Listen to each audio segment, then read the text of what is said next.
never against one team. Small school. Okay, go ahead. That's true. The team with the number 1 seed in the NFC? Yes, that's exactly why I wanted to point that out. Because your squad, the Green Bay Packers, are the number 1 seed in the NFC. Even though it doesn't... Wow, Pat. Eagles fan. Wow. Why the sound effect there? Does anyone feel like they're the 1 seed in the NFC? That's the theme. That's the storyline, is that no one feels like they're the 1 seed, but then you look over and you're like, wait, they only have 1 loss. Who's that loss to? It's to the Cleveland Browns. Not exactly the greatest loss in the world, but they are the 1 seed. It is weird. It doesn't feel like that, obviously. Didn't that game win our bracket of the worst loss of the season? Yes. Packers-Browns. Did it? Yeah, I believe they emerged victorious as the worst loss of the season, per Unsportsmanlike. Congratulations. Hey, we're number 1.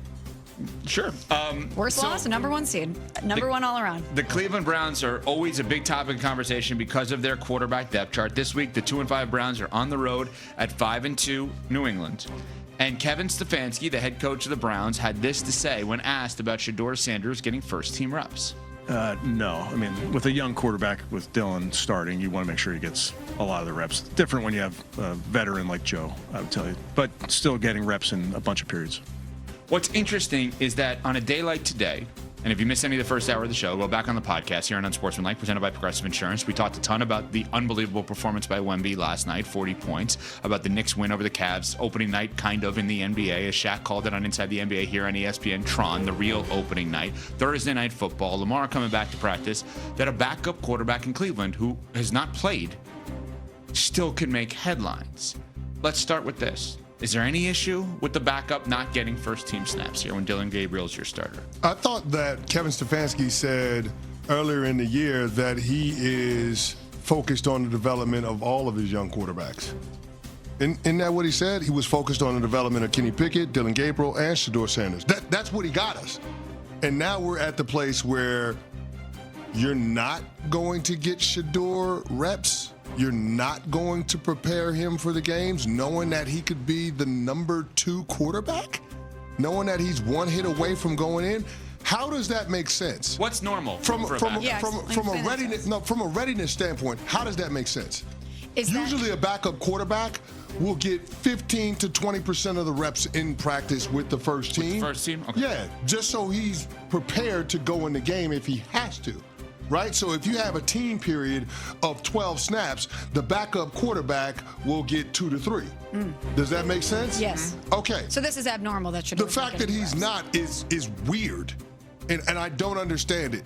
Now, from a mental standpoint, you don't want to shake the confidence of your young quarterback in Dylan Gabriel, especially since he's been uneven across his first 3 starts. So maybe there is a little bit of protecting him to keep him from looking over his shoulder when it comes to the Shedeur of it all, because the media is clamoring for it. The fan base certainly wants to see it. Everybody wants number 12 in a Browns jersey to get out there so they can see what he wants to do, because he is one of the most polarizing figures in the NFL, mostly through no fault of his own.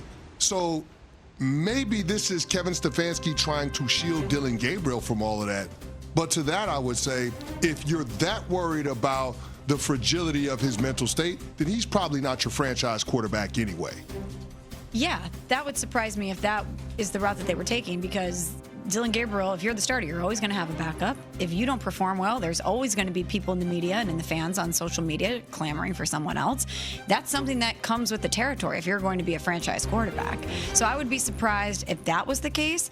But the way you laid it out, CeCe, that normally the backup would get a certain percentage of the reps, and the fact that Shedeur isn't does raise some eyebrows as to why not. I'm wondering what the motive is here for the Browns to not make sure that he's at least somewhat ready in a God forbid type scenario if Dylan Gabriel can't go and he needs to go out there and be the starter. Yeah, I mean, I've been rooting for Shedeur. I just don't think there's more than meets the eye here. Like, I guess I'm kind of looking at it at its surface. Like, we talked about the J.J. McCarthy situation with Carson Wentz Thursday Night Football tonight with the Vikings and the Chargers. So we talked about how weird it is that when J.J. McCarthy was considered injured, and I believe he is injured, like, this is a longer time period seemingly than they expected him to be back, and the is he that good question arises. I think you have 2 rookie quarterbacks, and the one that's starting has only had 3 games. I don't see that Dillon Gabriel is on the hot seat. I don't see that maybe this is his last start. I don't see that they're going to use the season to get reps for both of them.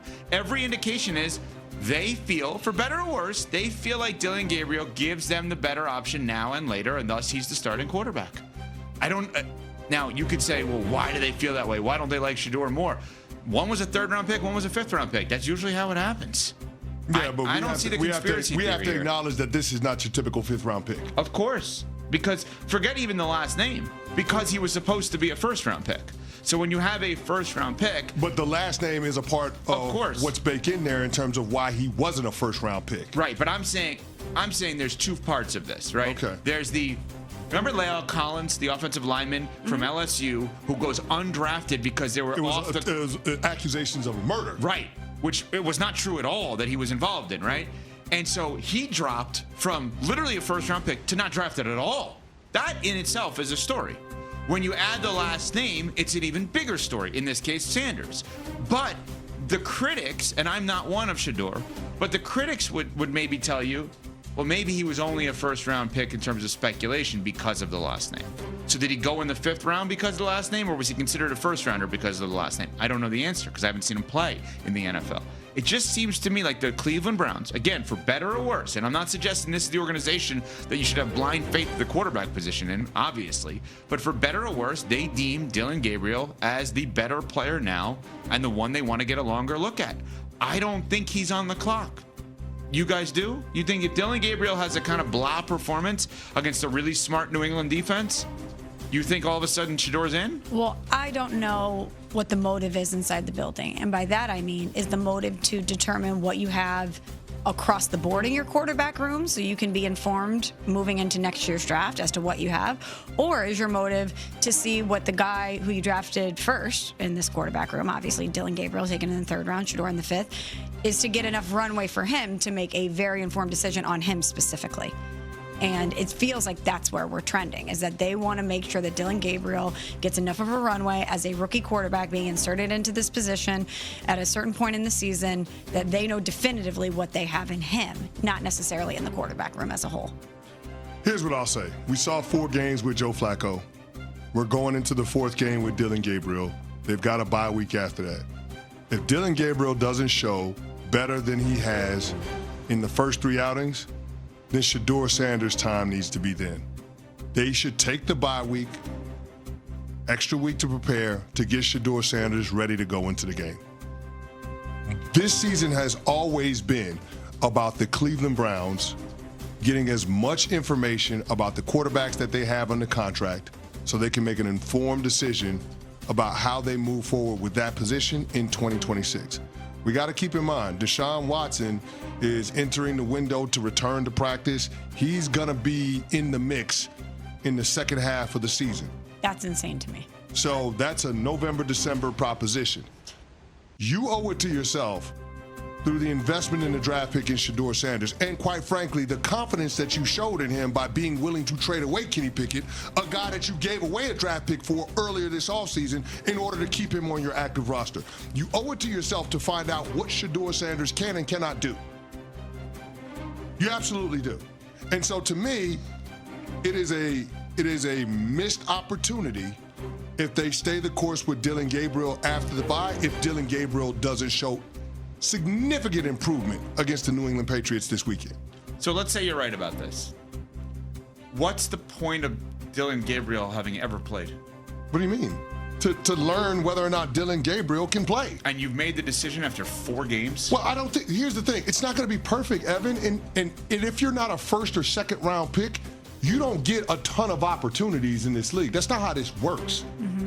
The higher up you get drafted, the more opportunities, the more runway you get. Mm-hmm. Being a third round pick guarantees you nothing. So then Shedeur gets how many games? Like, because what if he looks like a rookie? Well, Joe Flacco got 4. Dillon Gabriel can get 4.